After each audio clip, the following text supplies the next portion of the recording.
지난 몇 년 동안 우리 머릿속을 꽉 채웠던 단어 딱 하나만 꼽으라면 뭐였을까요? 뭐니 뭐니 해도 AI였죠. 그런데 말이죠. 만약 우리가 이 AI에만 집중하느라 더 큰 그림을 놓치고 있었다면 어떨까요?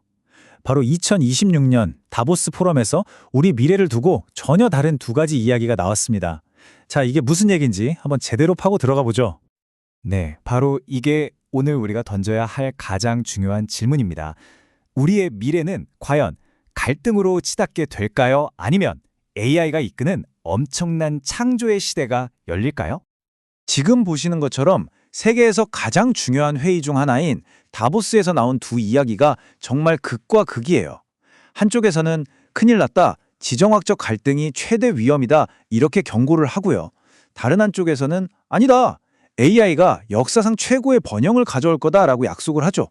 아니 어떻게 이 두 가지 이야기가 한자리에서 동시에 나올 수 있는 걸까요?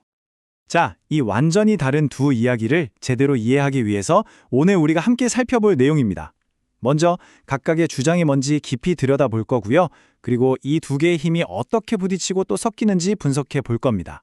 마지막으로는 이 복잡한 2026년을 헤쳐나가기 위한 우리만의 지도를 한번 그려보죠. 자, 그럼 좀 어두운 이야기부터 시작해 볼까요? 바로 다보스의 경고입니다. 이들의 주장은 간단해요. 이제 기술이 모든 걸 이끌던 시대는 끝났고 지정학적 갈등이 모든 걸 집어삼키는 그런 새로운 시대가 시작됐다는 겁니다. 이 데이터가 사실 모든 걸 말해주고 있습니다. 그냥 하는 말이 아니에요. 세계경제포럼이 전문가들한테 물어봤더니 앞으로 2년 동안 가장 큰 위협이 뭐냐? 1위가 지정학적 갈등, 2위가 국가 간 무력 충돌이었습니다. 우리가 그토록 이야기하던 AI는 순위에서 밀려난 거죠. 이제 이게 명백한 최우선 걱정거리가 됐다는 뜻입니다. 자, 그런데 이런 보고서 그냥 매년 나오는 거 아냐 하고 생각하실 수도 있어요. 뭐 그럴 수 있죠. 하지만 이 다보스 보고서의 과거 예측들을 한번 보세요. 이게 꽤나 소름 돋게 잘 맞췄거든요. 2022년에는 자산 거품 붕괴를 경고했고 2023년에는 생계비 위기를 정확히 예측했죠. 심지어 2024년 단기 리스크 1위로 AI가 만드는 가짜뉴스를 지목했는데 지금 우리 현실이 됐잖아요. 그러니까 이들의 경고를 그냥 흘려들을 수가 없는 겁니다. 아니 그럼 도대체 왜 갑자기 이렇게 갈등이 화두가 된 걸까요? 여기에는 크게 세 가지 이유가 있습니다. 첫 번째는 자원 전쟁이에요. 리튬이나 히토류 같은 핵심 광물들, 이걸 차지하기 위한 새로운 그레이트 게임이 시작된 거죠. 두 번째는 정치적인 계산입니다. 나라한 경제가 어려워지면 지도자들은 밖으로 적을 만들어서 시선을 돌리려고 하거든요. 그리고 마지막으로 이게 참 아이러니한데 바로 AI의 어두운 면입니다. 생성형 AI가 가짜뉴스를 마구 퍼뜨리면서 사회를 분열시키고 갈등을 부추기고 있다는 거예요. 도널드 트럼프의 이 말이 지금의 지정학이 어떤지를 정말 딱 보여주는 예시라고 할 수 있어요. 원래 규칙이 이렇고 동맹이 어쩌고 이런 거보다 내가 해낼 수 있어, 나니까 되는 거야. 이런 식의 개인적인 힘과 거래가 모든 걸 결정하는 거죠. 한마디로 정말 한 치 앞을 내다보기 힘든 시대가 왔다는 겁니다. 자, 좋습니다. 지금까지 좀 무거운 얘기를 했으니까 이제 분위기를 확 바꿔보죠.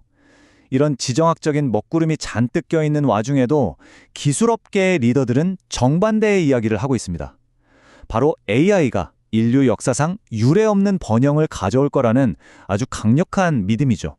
실리콘밸리의 CEO들이 왜 자꾸 AI를 플랫폼 전환이라고 부르는지 그 의미를 알아야 합니다. 이게 그냥 새로운 기술 정도가 아니라는 거예요. 과거에 PC가 등장하고 인터넷이 세상을 바꿨던 것처럼 우리가 일하고 놀고 생각하는 방식 자체를 뿌리부터 뒤흔들한 그런 거대한 혁명이란 뜻입니다. 엔비디아의 젠슨 황 CEO가 이걸 아주 기가 막힌 비유로 설명했죠. 바로 5층짜리 케이크입니다. 맨 아래 1층에는 이 모든 걸 돌릴 에너지가 있고요.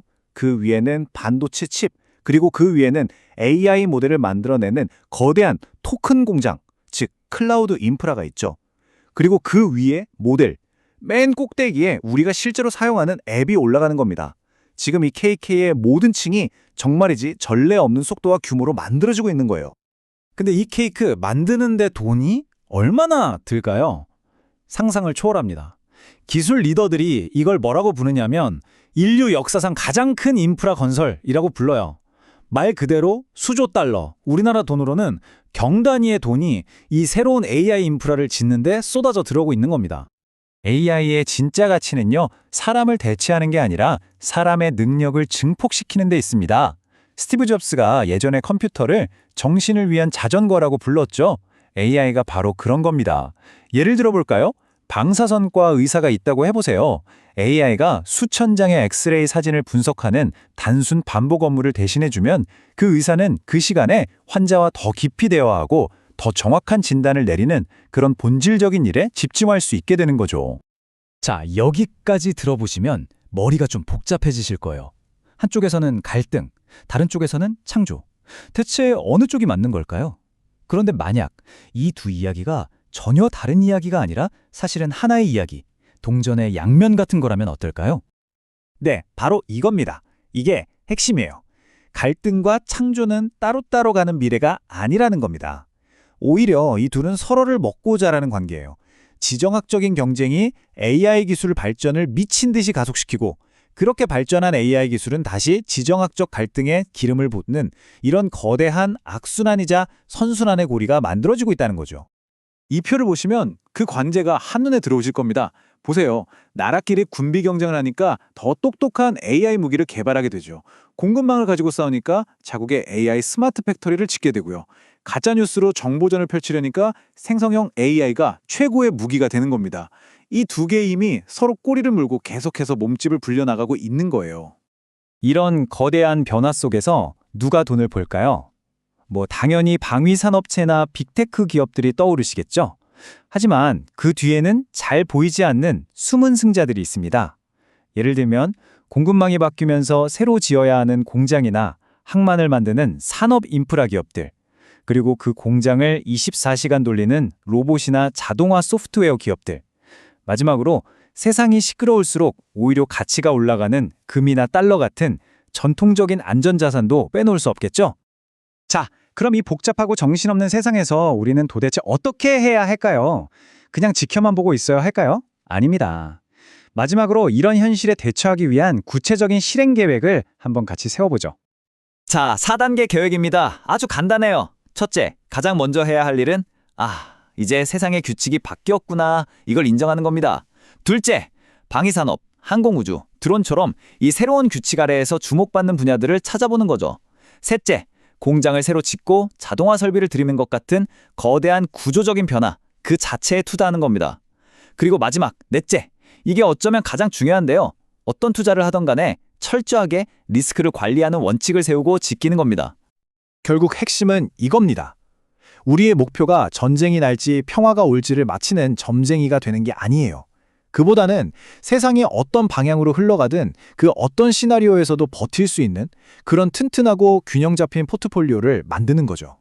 결국 이 세상은 이제 갈등과 코드라는 두 개의 거대한 엔진으로 움직이고 있습니다.